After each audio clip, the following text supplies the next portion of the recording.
রব্বুল আলামিন ইরশাদ করতে লাগলেন, বিসমিল্লাহির রহমানির রহিম, কুল হাল ইয়াস্তাবিল্লাযীনা ইয়ালামুনা ওয়াল্লাযীনা লা ইয়ালামুন।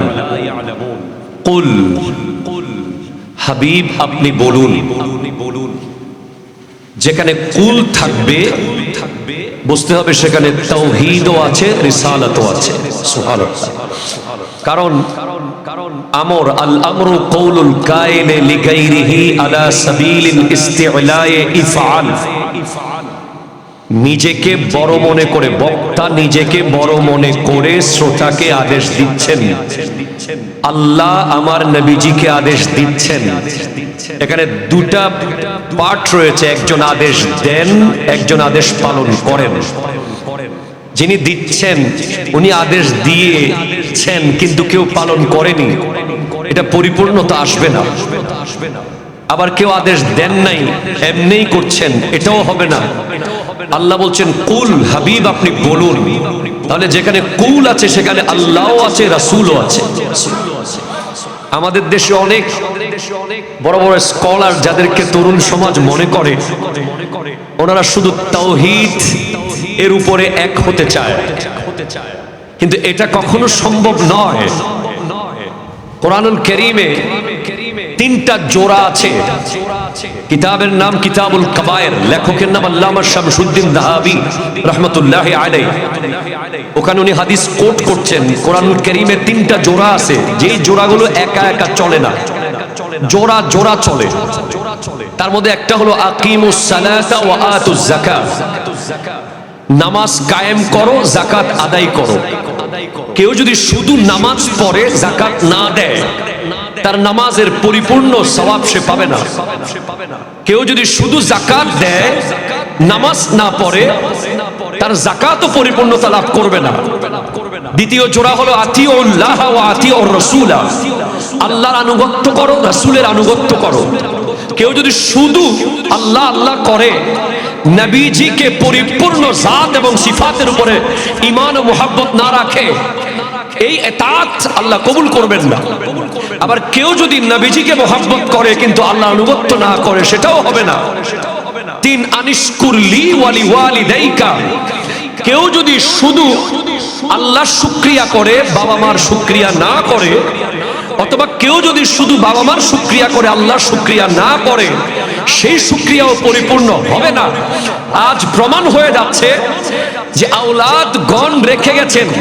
আল্লামা দোস্ত মুহাম্মদ শাহ রহমতুল্লাহ আলাই, নুরুল মুনাওয়ার রহমতুল্লাহ আলাইকে রেখে গেছেন।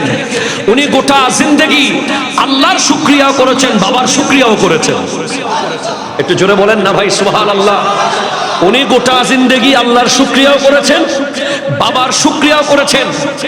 আমার দেখা বাংলাদেশে যে কয়জন আলেমের মধ্যে ব্যক্তিত্ব দেখেছি, যারা ওনাদের এক একজনের ডায়লগ, নূর মোহাম্মদ আল কাদির রহমতুল্লাহ আলাইহির একটা ডায়লগ আমার আব্বা মাঝে মাঝে আমাকে বলতেন যে বাঙ্গা সাথীর তলায় আশ্রয় নলই, এরকম একটা কথা আমি শুনতাম মাঝে মাঝে। একবার উনি যেখান থেকে চলে এসেছেন সেখানে পুনরায় আর যান নাই। প্রচন্ড ব্যক্তিত্ববান, আমি সেটাকে ভালোবাসি। আমার ছোটবেলা থেকে এইম হচ্ছে উলামায়ে কেরাম হবে, বিশ্বের সবচেয়ে ভিআইপি যারা মাদ্রাসার অধ্যক্ষ, মুহাদ্দিস, মুফাসসির, মুফতি, মসজিদের খতিব, তাদেরকে পুলিশ প্রটোকল দিয়ে নিয়ে যাবে, তাদেরকে সবচেয়ে ভিআইপি জায়গায় রাখতে হবে। সেদিন ঢাকার জাতীয় প্রেস ক্লাবে আমাদের রইস হত্যার বিচারের দাবিতে যে প্রোগ্রাম হয়েছে, বাংলাদেশের সমস্ত মিডিয়ার সামনে আমি এই কথা বলেছি যে আলেম উলামাকে ভিআইপি প্রটোকল দিতে হবে, পুলিশের ভাইদের প্রটোকল দিতে হবে, সেনাবাহিনী দিয়ে প্রটোকল দিতে হবে। কারণ আমাদের দেশের যত পজিশনকে আমরা চেয়ার দেই, যত পোস্টকে আমরা স্টেজে চেয়ারে বসাই, এই পোস্টগুলো মানুষ বানিয়েছে। আর উলামায়ে কেরাম যেই মিম্বরে জুমার খেতাবত করে, যেই মিম্বরের পাহারা দেয়, যেই মিম্বরে দাঁড়িয়ে দায়িত্ব পালন করে, এটা দুনিয়ার কোনো মানুষের বানানো দায়িত্ব নয়, দুনিয়ার কোনো মানুষের দেওয়া মিম্বর নয়, এটা রাসূল আরবি সাল্লাল্লাহু আলাইহি ওয়াসাল্লামের দেওয়া মিম্বর। কথা বলেন ঠিক কিনা? আল্লামা দোস্ত মুহাম্মদ আল কাদির রাহমাতুল্লাহ আলাইহি তেমন ব্যক্তিত্ববান একজন আলেম ছিলেন। যদি বলেন যে আলেমের মধ্যে ব্যক্তিত্ব ছিল, আল্লামা আজিজুল হক আল কাদির রাহমাতুল্লাহ আলাইহি ব্যক্তিত্ববান আলেম ছিলেন। খতিবে বাংলা আল্লামা জালালউদ্দিন আল কাদির রাহমাতুল্লাহ আলাইহি ব্যক্তিত্ববান আলেম ছিলেন। শের মিল্লাত মুফতি উবাইদুল হক নাইমি রাহমাতুল্লাহ আলাইহি ব্যক্তিত্ববান আলেম ছিলেন। যেখানে সেখানে যেতেন না, যাত্রার সামনে বসতেন না, যাত্রার সামনে হাত পাততেন না, প্রয়োজনে উপোস থাকতেন, কিন্তু নিজের ব্যক্তিত্বকে বিসর্জন দিতেন না। এরাই হলো গোটা বাংলাদেশের আলেম সমাজের আইডল। ঠিক কিনা কথা বলেন? আজ আমরা ওনাদের থেকে সেই ব্যক্তিত্ব শিখেছি। উনি গোটা জিন্দেগি ওনার আব্বার শুকরিয়া করেছেন, আল্লাহ শুকরিয়ার পরে আজ উনি যাওয়ার পরে ওনার সন্তান ওনার বাবার শুকরিয়া আদায় করছে। এটাই হচ্ছে নিয়ম। উনি গোটা জিন্দেগি শুধু আল্লাহর আনুগত্য শেখান নাই ছাত্রদেরকে, গোটা জিন্দেগি আল্লাহ এবং রাসূলের আনুগত্য শিখিয়েছেন। সুবহানাল্লাহ জোরে বলেন। এবং উনি নামাজ কায়েম করেছেন, যাকাতের দরস দিয়েছেন, যাকাত আদায় করেছেন। আমি যেখান থেকে এসেছি, কুল হাবিব আপনি বলুন, হাল ইয়াস্তাবিল্লাযীনা ইয়ালামুনা ওয়াল্লাযীনা লা ইয়ালামুন, যারা জানে আর যারা জানে না তারা কি এক?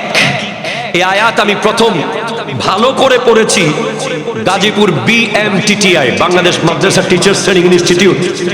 সেখানে আমি প্রশিক্ষণ নিয়ে আপনাদের দোয়া, আমার উস্তাদদের দোয়ায় বাংলাদেশে 48টা মাদ্রাসার শিক্ষকদের মধ্যে 200 নম্বরের লিখিত এবং মৌখিক পরীক্ষায় প্রথম হয়েছে আমি।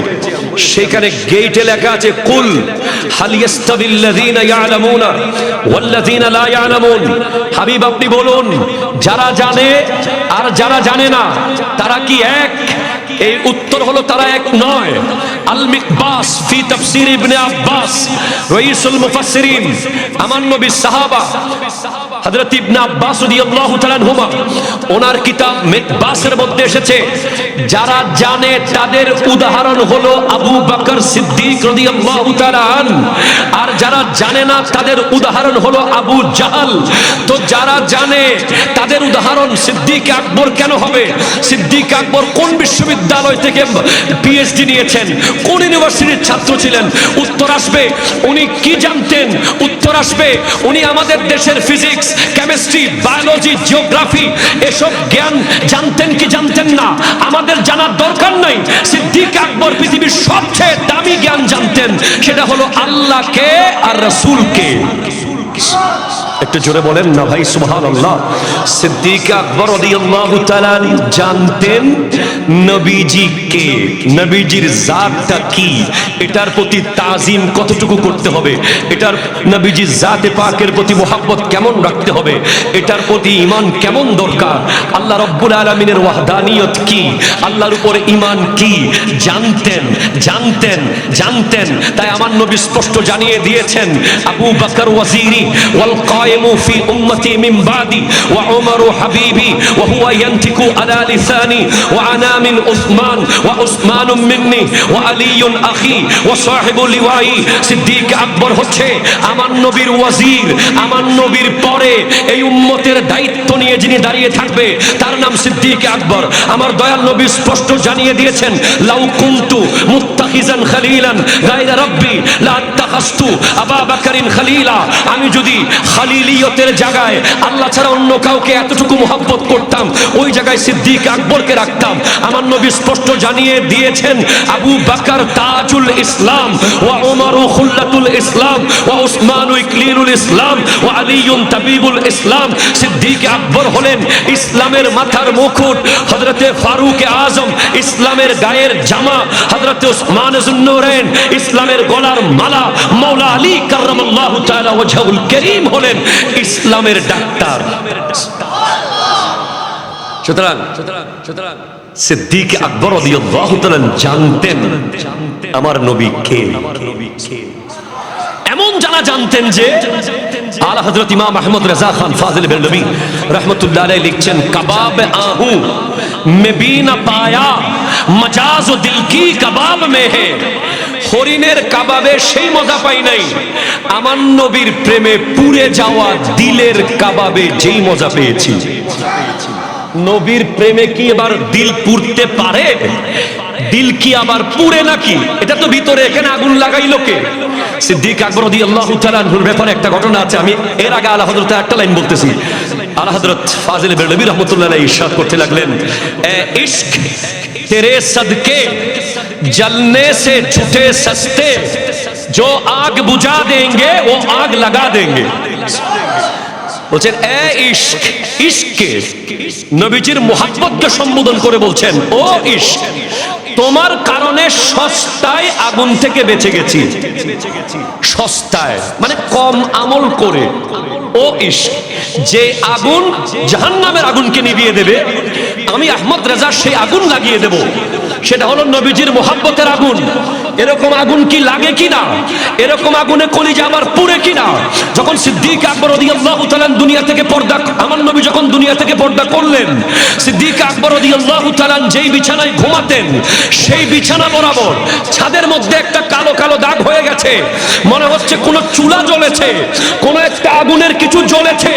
হযরতে উম্মুল মুমিনিন আয়েশা সিদ্দিকা রাদিয়াল্লাহু তাআলা আনহাকে জিজ্ঞেস করা হলো, আপনার বাবা জানের বিছানায় মুখ বরাবর ছাদ কালো কেন হয়ে গেছে? এখানে কি কোনো আগুন লেগেছে? বলে না, আমার দয়াল নবী দুনিয়া থেকে পর্দা করার পর থেকে আমার আব্বা প্রতিদিন একটা নিঃশ্বাস ফেলে ও মুস্তাফা বলে বলে, ইয়া রাসূলুল্লাহ বলে বলে, ওই নিঃশ্বাসে ধোঁয়া বের হতে হতে ছাদ কালো হয়ে গেছে। সিদ্দিক আকবর রাদিয়াল্লাহু তাআলা চিনেছেন এটাই ইলম, এটাই ইলমে দ্বীন। আল্লামা নিজামউদ্দিন শাসি রাহমাতুল্লাহ আলাইহি খুতবার মধ্যেই বলে দিয়েছেন আলেমরা কারা। উসুলুশ শাসির শুরুতে আলহামদুলিল্লাহিল্লাযী আ'লা মানজিলাতাল মুমিনিনা বিকারীমি খিতাবিহি, ওই আল্লাহর প্রশংসা করছি যিনি মুমিনদের র্যাঙ্ককে বাড়িয়ে দিয়েছেন। কোটিপতি বানিয়ে না, গাড়ি বাড়ির মালিক বানিয়ে না, তাদেরকে কোরআনুল কারীমে ইয়া আইয়ুহাল্লাযীনা আমানু বলে ডেকে মুমিনদের র‍্যাঙ্ক উঁচু করে দিয়েছেন। আর মুমিনদের ভেতরে আরেক দলকে স্পেশালাইজড করা হয়েছে, আরেক দলকে আলাদা করে সম্মান দেওয়া হয়েছে, আরেক দলকে ভিআইপি বোঝানো হয়েছে, আরেক দলকে সিগনিফিক্যান্সি বোঝানো হয়েছে, আরেক দলের মূল্য বোঝানো হয়েছে। দুনিয়া না বুঝলেও আল্লাহ বুঝিয়েছেন কি, ওয়ারাফা দারাজাতাল আলিমিনা বিমানি কিতাবিহি, মুমিনদের ভিতর থেকে আলেমদেরকে আরো উঁচু করে দেওয়া হয়েছে। কি কারণে আলেমরা এত সম্মানিত? কেন আলেমকে আপনি সম্মান করবেন? আলেমের এত মূল্য কেন? কারণ যারা আলেমে দ্বীন তারাই কোরআনুল কারীমের সঠিক তাফসীর এবং তথ্য বোঝে। এই যে আমার পাশে হুজুর বসে আছেন, উনি কে? এটা আপনি এখন বুঝবেন না স্টেজে, আপনাকে জামিয়া আহমদিয়া সুন্নিয়া কামিল মাদ্রাসার তাফসীরের ক্লাসে গিয়ে বসতে হবে। যখন উনি একটা আয়াতের আল্লামা জালালউদ্দিন সুয়ুতী রাহমাতুল্লাহ আলাইহি কি বলেছেন বলবেন, আল্লামা ইসমাইল হাক্কি কি বলেছেন বলবেন, সৈয়দ মাহমুদ আলুসি বাগদাদি কি বলেছেন বলবেন।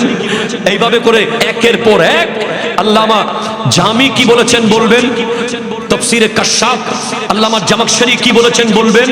একের পর এক তখন বুঝতে পারবেন যে একটা আয়াতের ভিতরে কত হাজার তথ্য লুকিয়ে আছে। এই কোরআন বুঝে বলেই মুমিনদের ভিতরে আলেমদের মর্যাদা আরো উপরে। আর আলেমদের ভিতরে যারা আরো উপরে, যারা আমাদেরকে জানিয়ে দিয়েছেন কাতুতরাকু হাকাইকুল আলফাস, কোন জায়গায় শব্দের হাকিকত তরক করতে হবে, কোন জায়গায় হাকিকত নেওয়া যাবে, দালালাতুল উরুফ, মহল্লে কালাম, এই উসুলের বিষয়গুলো যারা জানিয়ে দিয়েছেন। আল্লাহর আয়াতের মনসা, রব্বুল আলামিনের ইচ্ছা কি এই আয়াত দ্বারা, হাদিস দ্বারা আমার নবীজির ইচ্ছা কি, একেবারে ডিপে গিয়ে যারা গভীর থেকে গভীরে গিয়ে যারা আয়াতের মূল রহস্য আমাদের সামনে বের করে এনেছেন, তারা হলো মুস্তাখরিজ, মুস্তামবিত ওয়া খাসসাল মুস্তামবিতিনা মিনহুম বিমাজিদিল ইসাবাতি ওয়া সাওয়াবিহি। আলেমদের ভিতরে আরো স্পেশাল হচ্ছে ইমাম আবু হানিফা রাহমাতুল্লাহ আলাইহি, ইমাম শাফিঈ রাহমাতুল্লাহ আলাইহি, ইমাম মালিক রাহমাতুল্লাহ আলাইহি, ইমাম এইভাবে করে যারা মাযহাবের ইমাম, জাস্ট আমি আর কথা বলার সুযোগ নেই, অলরেডি কত ভুল হয়েছে আল্লাহ ভালো জানে।